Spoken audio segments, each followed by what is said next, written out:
नमस्कार दोस्तों, स्वागत है आपका हमारे हॉन्टेड हिंदी यूट्यूब चैनल में।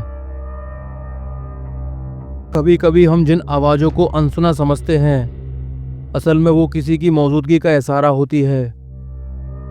ऐसी मौजूदगी जो नज़र नहीं आती लेकिन महसूस ज़रूर होती है। यह कहानी उस समय की है जब मैं 9वीं क्लास में पढ़ता था। उम्र सिर्फ 14 साल की थी।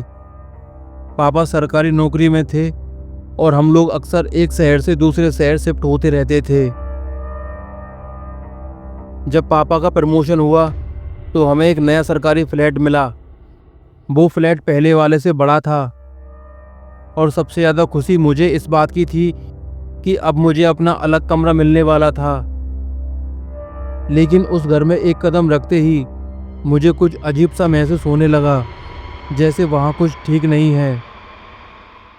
शुरुआत में मैंने सोचा कि शायद नया माहौल है इसलिए मन नहीं लग रहा, लेकिन धीरे धीरे चीज़ें और अजीब होती गई।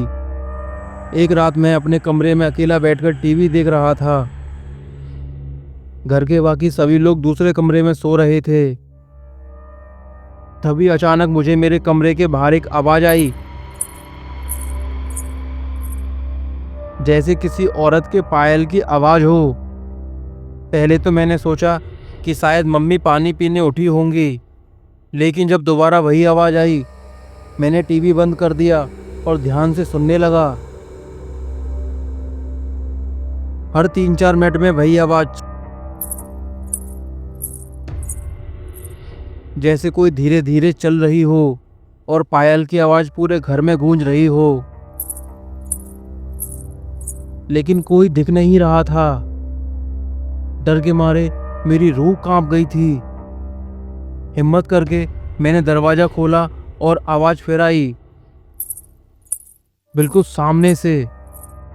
लेकिन वहाँ कोई नहीं था, सिर्फ आवाज़ थी, और वो भी इतनी साफ जैसे कोई मेरे सामने चल रही हो। भागकर मम्मी पापा के कमरे में गया और उन्हें सब कुछ बताया, लेकिन पापा ने मेरी बात पर ध्यान नहीं दिया। कहा, ये कुछ नहीं है, तुमको सपना आया होगा। उसी रात में उनके पास ही सो गया।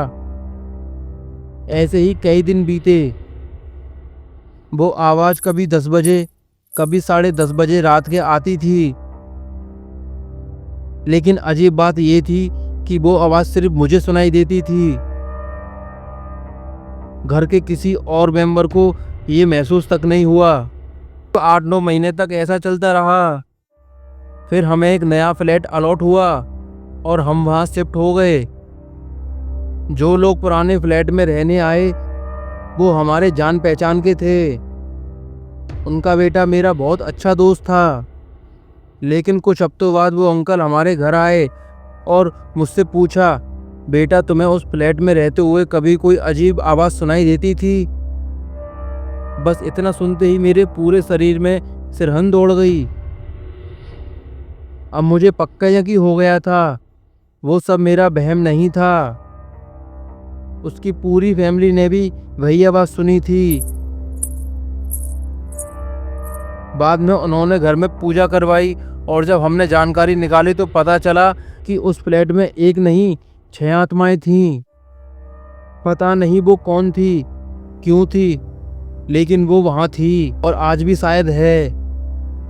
इस बात को आज 14 साल हो गए हैं। मैं बड़ा हो गया हूँ, ज़िंदगी बदल गई है, लेकिन जब उस आवाज़ के बारे में सोचता हूँ तो आज भी मेरी रूह कांप उठती है। वो आवाज़ अब भी मेरे कानों में गूंजती है। क्या आपने भी कभी ऐसा कुछ महसूस किया है?